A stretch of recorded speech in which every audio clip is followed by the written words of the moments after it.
In the 20th century, scientists became increasingly interested in predicting the weather through mathematics. One of the specific phenomena that the mathematical community at the time was interested in modeling was convection, that is, the rising of hotter gas and descending of colder gas due to gravity. In 1963, the American mathematician Edward Lorenz set up the differential equations for a simplified model of this problem, which considered only a two-dimensional gas trapped between two infinitely long lines, one at height 0 and the other at height pi. The temperature of the gas is constant along both these lines, however the temperature at the bottom is taken to be greater than at the top in order for convection to actually occur. His paper ended with the following equations. Here sigma, the Prandtl number, rho, the Rayleigh number, and beta, some physical proportion of the system, are all taken to be positive. The Lorentz equations are of course of interest because they simulate convection.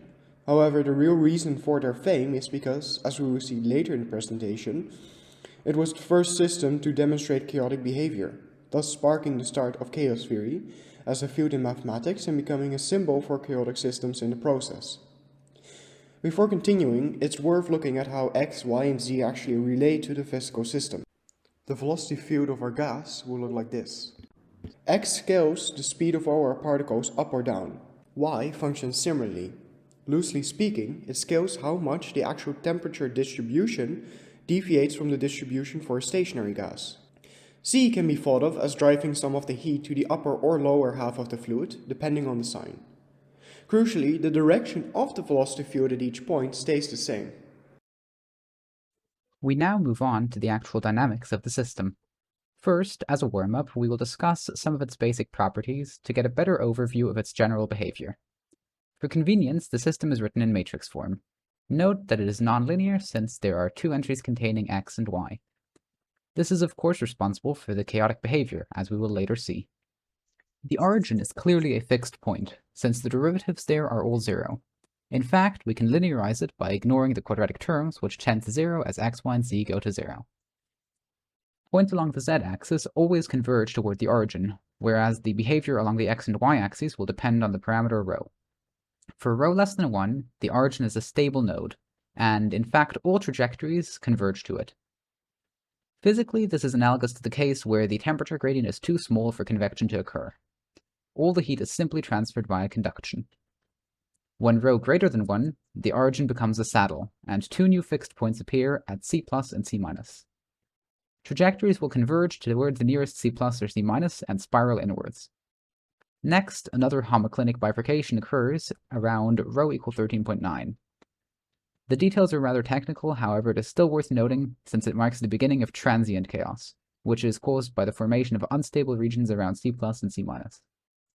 By transient chaos, we refer to the temporary aperiodic behavior of certain trajectories circling back and forth between C plus and C minus, before finally settling toward one of them and spiraling inward. As rho approaches 24.1, the aperiodic behavior lasts longer and longer, until finally at rho equal 24.1, they never settle, spiraling around both fixed points in a chaotic fashion. This marks the start of chaos. The system Lorenz originally analyzed was with the somewhat arbitrary choice of rho equal 28, sigma equal 10, and beta equal 8 over 3. For these parameters, the system is definitively chaotic. We will refer to these as the traditional parameters. When talking about the Lorenz system, the term strange attractor is often mentioned. To understand this, we first define an attractor. In short, this is a region in phase space for which trajectories that pass through get trapped and return to it indefinitely. For the Lorenz system with traditional parameters, this is the two thin butterfly wings that we see in the animation.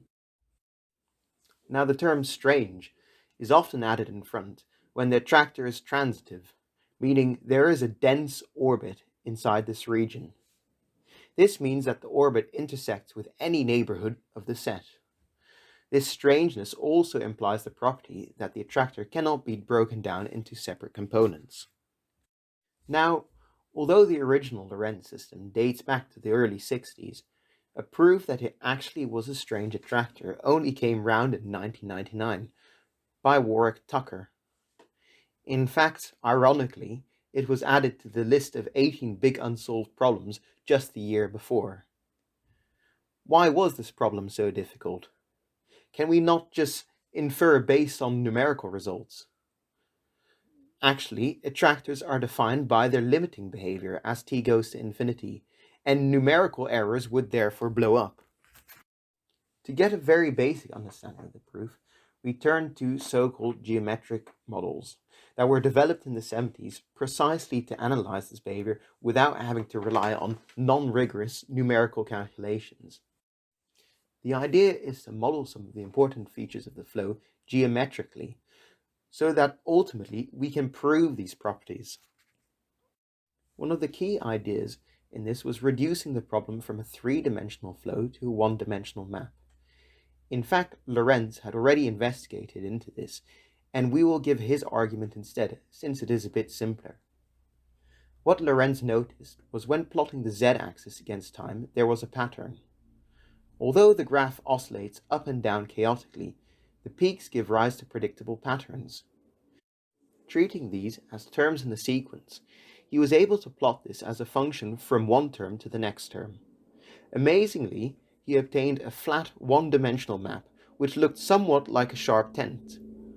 Now, the crucial property of this map is that its derivative is always greater than 1 or less than -1. From this, we can prove important properties like sensitive dependence and transitivity. However, the crucial point to remember here is that the map expands the number line locally. So going back to Tucker's proof, we see that in essence, all he had to prove was that the Lorenz system for traditional parameters possessed the following two properties. 1. The flow actually contained an attractor. And 2. The flow on this attractor has the expansive property we mentioned before. To do this, he took a plane intersecting the attractor at a height of z equals 27.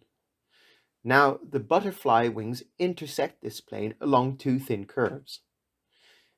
This is a cross-section of the attractor, and all he had to do to prove point 1 was show that after one complete cycle around, a bounded neighborhood of these curves stays inside the bounded neighborhood on the return trip.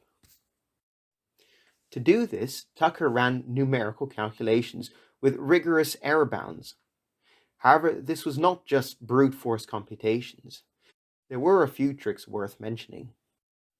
Firstly, he used a Taylor expansion around points to estimate the trajectories in their neighborhoods.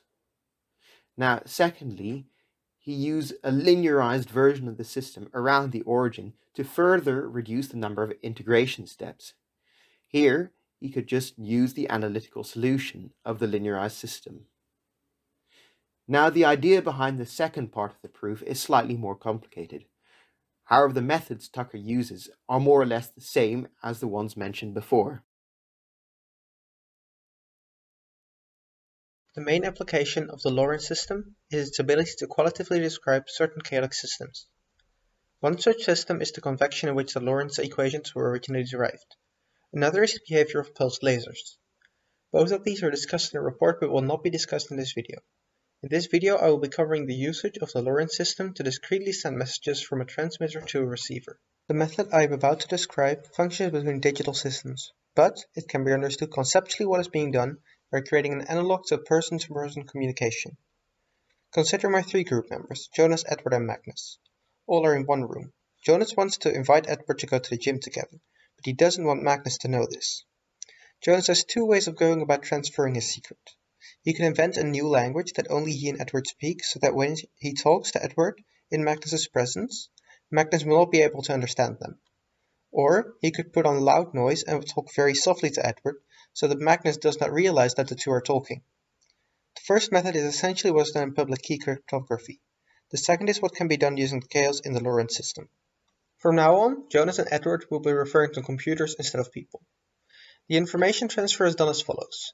Both Jonas and Edward are in possession of an electric analog to the Lorenz system, with almost equivalent parameters. But the x-dependence of the time evolution of the components of Edward's Lorenz system is replaced by a driving force. To decide the magnitude of this driving force, Edward uses a continuously transmitted signal from Jonas, which is exactly equal to the x-component of Jonas's system. Because of the chaotic behavior of the Lorenz system, Magnus will hear only noise when listening to the signal, but Edward will be able to deduce the entire state of Jonas's system. Here, subscript J denotes Jonas's system and subscript E denotes Edward's system. Using these systems, we can define E to be the error, that is, the difference between the components of Jonas's and Edward's system. Substitution of Jonas's and Edward's systems gives the following equations. Now we can define a Lyapunov function E. A Lyapunov function is a function that can be used to prove convergence of a system by showing convergence of that function. Our function E is positive whenever the error is non-zero. Thus, showing that E converges to 0 shows that the error system also converges to 0. Taking the time derivative of E gives, which is strictly negative whenever the error is non-zero. From this we conclude that only the x information is enough to asymptotically observe the entire system. Now, experimentally, it turns out that even if the transmitted x value is a bit off, Edward will still be able to almost correctly model Jonas's system. We can use that to encode information. By adding a very soft message to very loud, noisy x data, Edward can use the entirety of the signal to asymptotically observe Jonas's system. And, once his observation is good enough, he can additionally create a copy of the observed signal, subtract his predicted y value, and obtain the message that was hidden.